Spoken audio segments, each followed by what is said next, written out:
Good afternoon, folks. This might get a little hairy. Whoa! So, there have been a lot of actors and actresses coming out recently, and this is both pre election and post election, saying that Hollywood needs to go back to original stories, go back to tried and true franchises. Whether or not you agree with that, a lot of us don't. But they're starting to talk about film again, and that's something good. Hey, at least it's a step in the right direction. Now that they can get politics out of their mouths for, well, a couple of minutes until the hangover and headache leaves. I don't quite know where I want to start off with this. So we've already done videos on Tom Hanks saying that movies need to come back. They need to pay attention to the scripts again. They need to pay attention to like the art of filmmaking and tell unique and engaging stories. We've already talked about him saying that. So, and this was he said this pre-election. So, I gotta give credit where credit's due. I think he was on to something with that. The most recent one to come out has been Tim Robbins, who has also been outspoken politically in the past. But now the Shawshank star is saying, "Go on Netflix, see what's coming out. That's the future of cinema. We're in big trouble."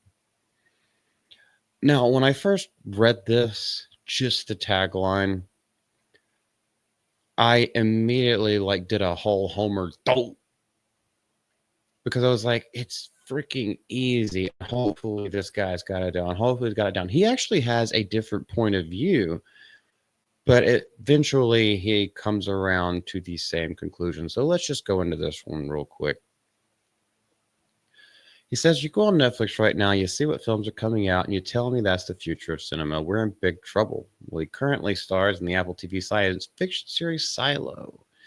And he told The Guardian that Shawshank is one of the reasons he's holding on to hope that the algorithm can somewhat be defeated, given that most audience rejected the prison drama when it opened in theaters in '94. So he's kind of contradicting himself because The Shawshank Redemption, which is one of the most beloved films of all time, at least one of the most highly rated, outside of Kurosawa, did not do well in the box office, but it was the VHS and word of mouth, and then just it had a whole new life. It had its first life. It had its real life from things like Netflix and from word of mouth, which is basically what the algorithm is doing. What are other people talking about? It's like the trending page. If everyone's talking about it, do you want this discoverability? That's what they're trying to do with all this kind of stuff. So I think maybe he's gotten a little old, smoked a little bit too much pot. Not that that necessarily addles your brain unless you do it whenever you're 14 years old. So we're at 30 years now from Shawshank. When it came out, it got good reviews. It got nominated, but nobody saw it. And then through syndication on Ted Turner's TCM, it changed. And that's a beloved movie.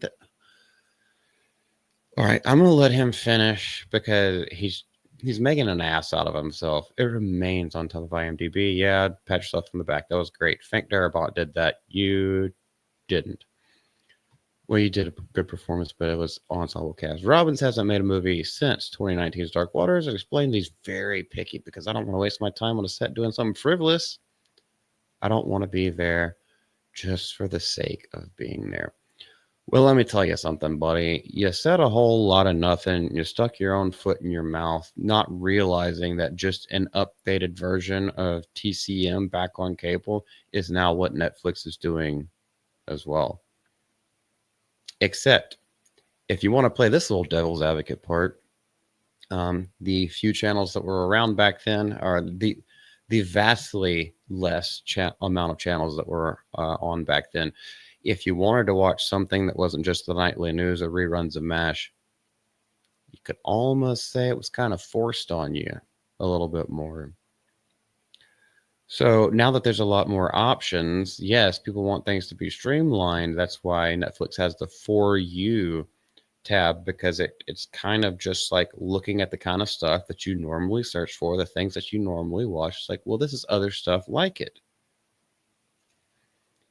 So I don't really know where he was trying to go with that. It started out in a good place, but he did not. He ended up looking like an idiot, in my opinion. But at least he's talking about the drivel that has been coming out of Hollywood and looking ahead into the future and seeing everything that they have planned for 2025, 2026. And it just looks like rehashed mix mash and a bunch of horse shit, to be honest. Which now brings us, and like I said, this is another, just another preface. At least they are talking about films and filmmaking again. So that's a good thing. They saw that their voices didn't matter and who they threw their political weight behind and found that they're all featherweights, which is how it should be. Nobody should care.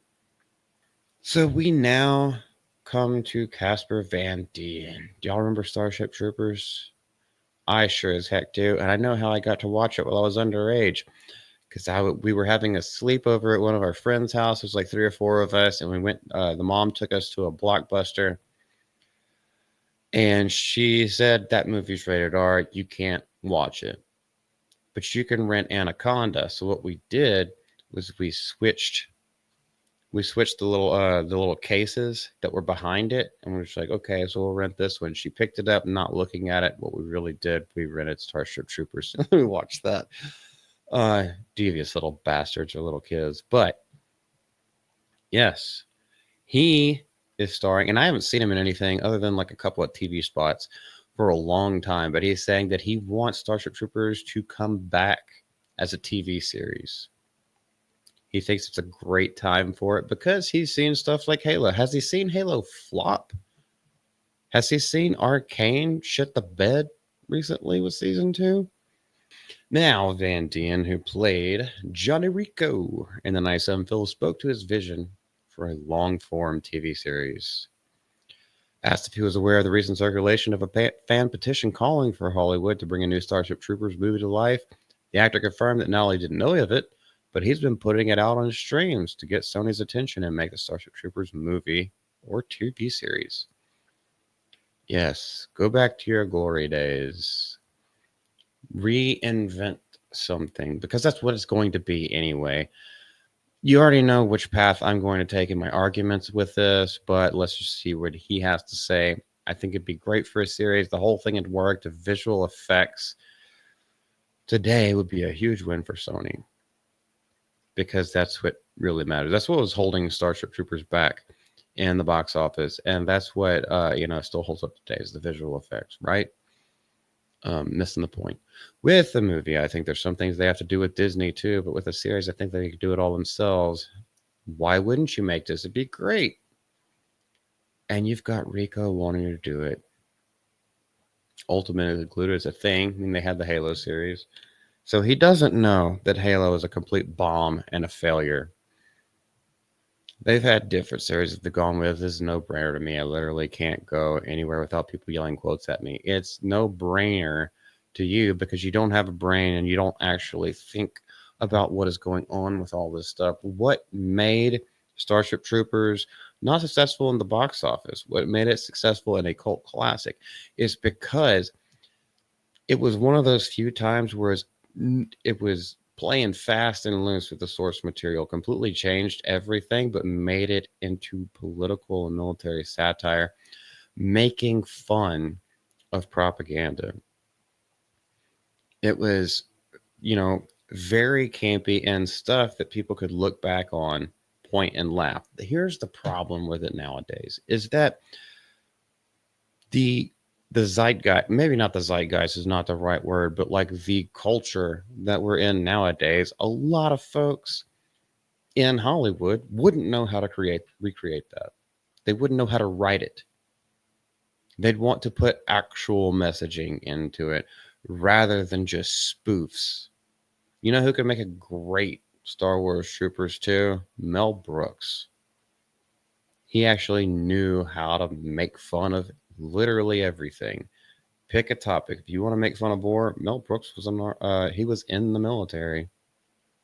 He actually served, so yes, he would have lots of things to say. Now, unfortunately, too old, but that's the main reason why, if this does get made, and it probably will get made, but it's going. I wouldn't say it gets shit canned. It might get 2 seasons at most, but it's not going to recapture the essence of that movie that has now become a cult and beloved classic. Unless he's going to write it himself, and then that way he takes all the onus whenever it crashes and burns. You know, they try to do this with Watchmen too. We had the Frank Miller graphic novel, which is awesome. You had Zack Snyder's version, which I think was awesome. I really loved that one. And then they tried to make a TV show, a long form story in a TV series, and they put their messaging into it. When people could say there was always messaging in it, yeah, but this is not the culture for you to so ham-fistedly put those kind of things into it. And that's why people are rebelling against it.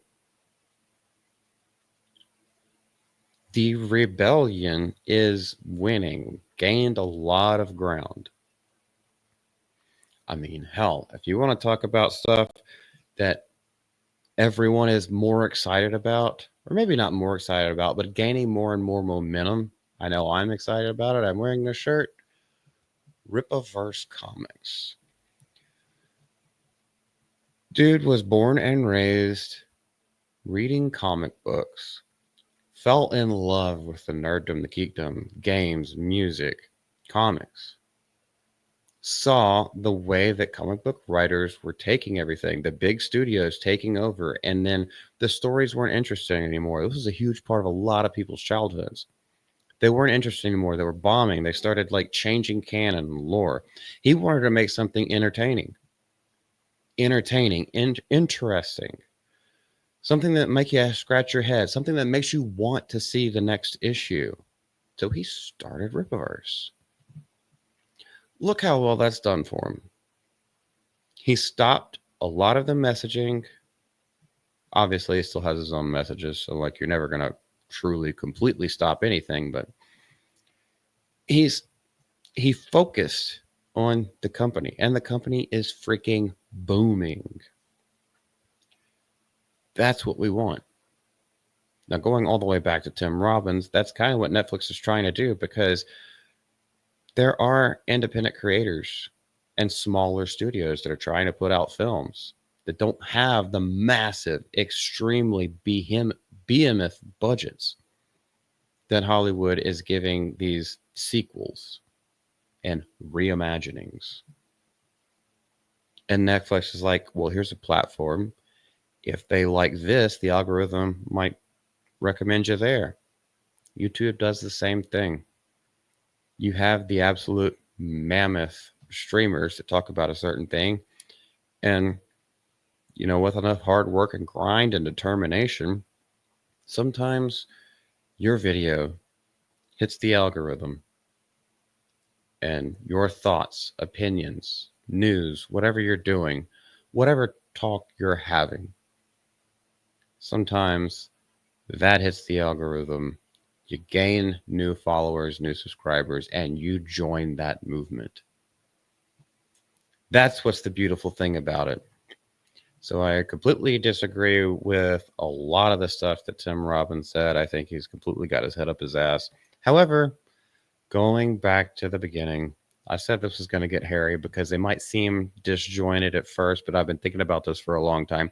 They do kind of become circular and cyclical.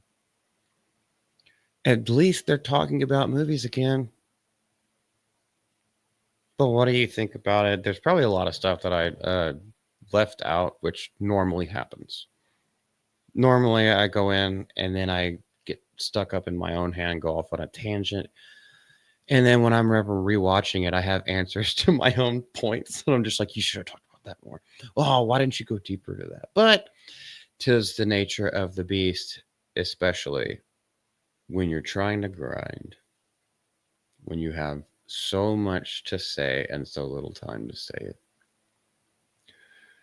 So y'all do the same in the comments. We will talk to you later. I will be watching Rogue Elements, Critical Drinkers short film, and I'll be giving a spoiler full review. So that's next on the docket. Until next time, let me know what you think in the comments. Like, share, and subscribe to the GCA, where late and gay every Wednesday night we do a live stream, about 8 or 9 other people. It's always a blast. We always make fun of everything, and we also have really great discussions too. It is fun and games, but it's not all fun and games. Y'all take care. We will see you later.